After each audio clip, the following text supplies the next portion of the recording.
Ireland is an incredibly beautiful country, as I've mentioned, but it's hard to imagine how desperate times were back then. The fungus that created the problem with the potatoes in Ireland actually began over here in the United States. It was transmitted through crops that were shipped back to the UK and Europe. The potato crop in England, Scotland, France, Belgium, and all of Europe was attacked by the same fungus. America and Europe had a diverse agriculture, including wheat, barley, oats, and potatoes, which dramatically reduced the harm by substituting other vegetables and embargoing the export of cereal crops to preserve them for local consumption. The UK and Ireland had diverse agricultures, but the British government refused to stop the shipment to Britain of the other cereal crops, which effectively removed the food source of landless peasants throughout Ireland. The people of Ireland virtually lived on potatoes. The average man in Ireland at the time of the famine consumed 14 to 16 potatoes each day, and the women something like 10 or 12 potatoes. The above ground foliage of the potatoes just withered. And for 3 out of the next 4 years, the same thing happened, to the point that people were literally starving to death. Many things were being grown during that time, but with the exception of the potatoes, virtually everything that was good stuff was sent over to England. Well, the awful fate that befell Ireland in the mid-19th century start with the statistic that at that time there were 8 million people in Ireland, and at the end of the Great Hunger there were something like less than 4 million people. And even today, going on 200 years since then, population is only back up to about 4.5 million. So it's just the biggest migration the country ever faced, and one of the biggest migrations, I guess, in European history. It has different names. Some people call it the Irish Holocaust. In Gaelic, they would say An Gorta Mór, which is English for the Great Hunger.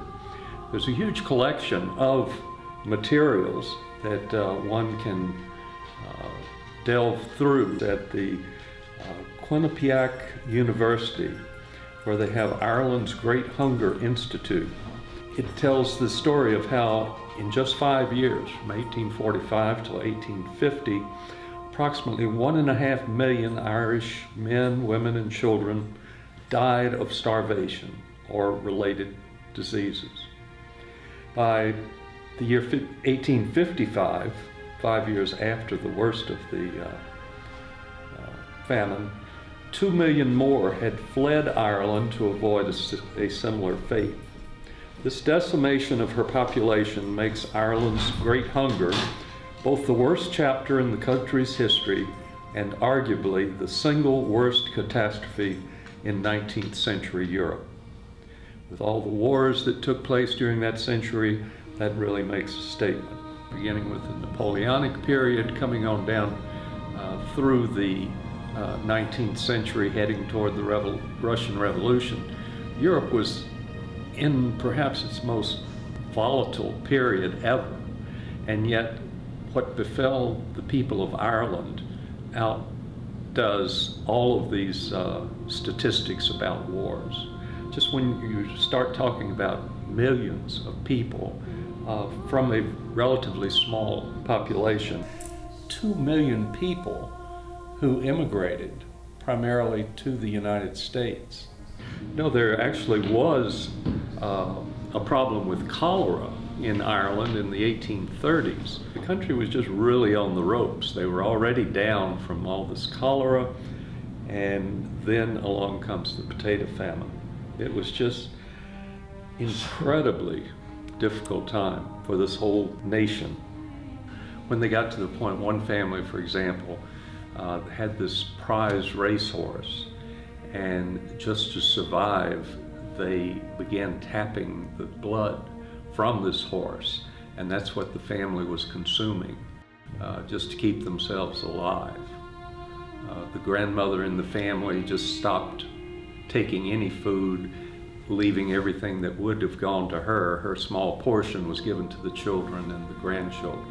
At that time, the English owned virtually all the land in Ireland, and the native people were peasants, landless peasants, working the land. They were sharecroppers, tenant farmers, whatever. They were moved about at will. They would be evicted from their homes. They were stone cottages with thatched roofs. Traveling through Ireland today, you still see a lot of the stone cottages sitting right where they were 150 years ago. But the bottom line is the same, and that is that this poor country that was totally dominated by the English was just devastated. And the English government was extremely slow doing anything to help the people. They did start poorhouses, one of which is right there in Granard, where our people came from.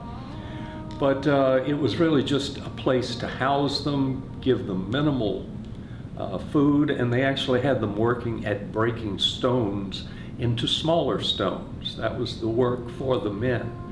So it's hard to imagine anything but an extremely depressing way of life. It's hard to imagine how these people did survive, and it's not surprising to see the actual skeletons of people. Whole families died together. There's one scene in Galway in which they found an entire family, the parents and 5 or 6 children, all frozen to death in a snowbank. Looked like something out of Nazi Germany, people who had come out of the concentration camps there. It is the truth. It is what happened, and it is what has caused the enmity between the Irish and the English people down to today. There's still great hatred between Northern Ireland and the Republic. When my sister, cousin, and I were over there, we witnessed an Orangeman's Day parade, and it was downright scary seeing the depth of feeling that all those men had. It was like every boy from 5 or 6 years of age through those who were in their 80s and could barely walk. It's not surprising to me that they would take on the odds and attempt to cross the ocean, whether it was to the US or Canada, or some even went on to Australia.